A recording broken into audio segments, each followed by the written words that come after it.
حضرت عثمان غنی رضی اللہ تعالی عنہ کے نام پر بینک اکاؤنٹ اور ہوٹل۔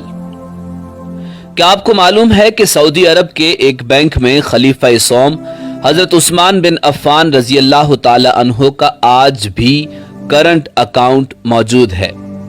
یہ جان کر آپ کو حیرت ہوگی کہ مدینہ منورہ کی میونسپلٹی میں سیدنا عثمان بن عفان رضی اللہ تعالی عنہ کے نام پر باقاعدہ جائیداد رجسٹرڈ ہے اور آج بھی حضرت عثمان رضی اللہ تعالی عنہ کے نام پر بجلی اور پانی کا بل آتا ہے۔ نبوت کے 13ویں سال جب مسلمان ہجرت کر کے مدینہ منورہ پہنچے تو وہاں پینے کے پانی کی شدید قلت تھی۔ مدینہ منورہ میں ایک یہودی کا کنواں تھا جو مسلمانوں کو پانی مہنگے داموں فروخت کرتا۔ اس کنویں کا نام بئر روما یعنی روما کا کنواں تھا۔ وہاں ان حالات سے پریشان ہو کر مسلمانوں نے رسول کائنات صلی اللہ علیہ وسلم سے شکایت کی اور اپنی پریشانی سے آگاہ کیا تو اللہ کے نبی حضرت محمد مصطفیٰ صلی اللہ علیہ وسلم نے فرمایا، کون ہے جو یہ کنواں خریدے اور مسلمانوں کے لیے وقف کر دے؟ ایسا کرنے پر اللہ تعالیٰ اسے جنت میں چشمہ عطا کرے گا۔ حضرت عثمان بن عفان رضی اللہ تعالی عنہ اس یہودی کے پاس گئے اور کنواں خریدنے کی خواہش کا اظہار کیا۔ کنواں چونکہ منافع بخش آمدنی کا ذریعہ تھا اس لیے یہودی نے اسے فروخت کرنے سے انکار کر دیا۔ حضرت عثمان رضی اللہ تعالی عنہ نے یہ تدبیر کی کہ یہودی سے کہا، پورا کنواں نہ صحیح، آدھا کنواں مجھے فروخت کر دو۔ آدھا کنواں فروخت کرنے پر ایک دن کنویں کا پانی تمہارا ہوگا اور دوسرے دن میرا ہوگا۔ یہودی ان کی اس پیشکش پر لالچ میں آ گیا۔ اس نے سوچا کہ حضرت عثمان رضی اللہ تعالی عنہ اپنے دن میں پانی مہنگے داموں فروخت کریں گے، اس طرح اسے زیادہ منافع کمانے کا موقع مل جائے گا۔ چنانچہ اس نے آدھا کنواں حضرت عثمان رضی اللہ تعالی عنہ کو فروخت کر دیا۔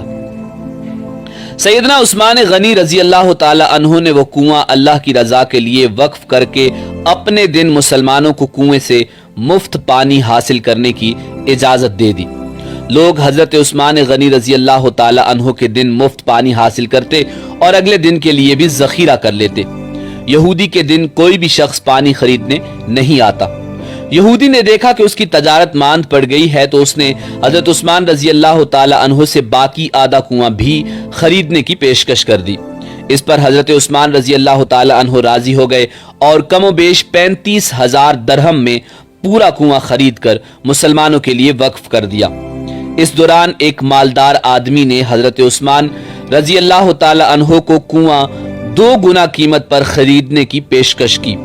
حضرت عثمان رضی اللہ تعالی عنہ نے فرمایا کہ مجھے اس سے کہیں زیادہ کی پیشکش ہے۔ اس شخص نے کہا کہ میں 3 گنا دوں گا۔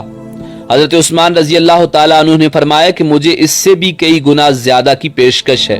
اس آدمی نے کہا کہ اے عثمان میں تمہیں 4 گنا دوں گا۔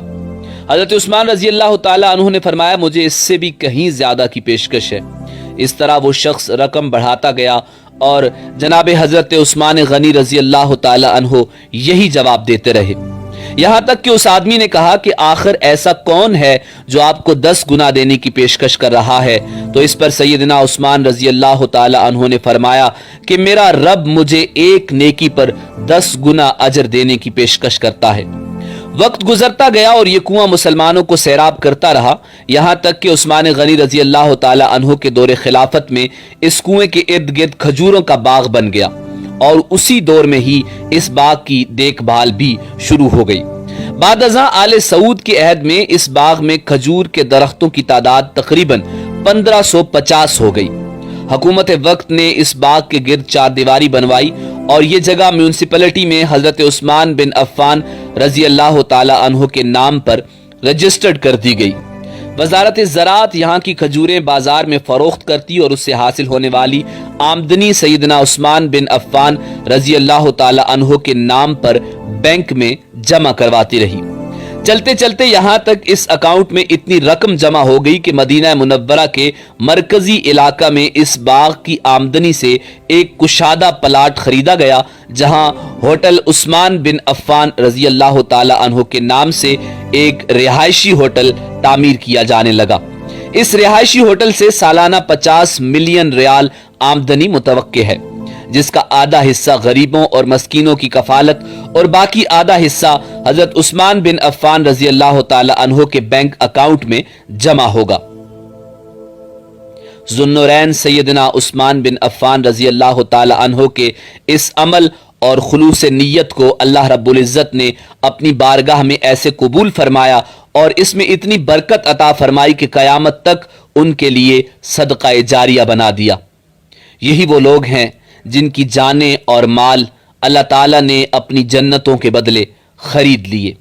یہی وہ لوگ ہیں جنہوں نے اللہ کے ساتھ تجارت کی، جنہوں نے اللہ رب العزت کو قرض دیا، اچھا قرض، اور پھر اللہ تعالیٰ نے انہیں کئی گنا بڑھا کر لوٹایا۔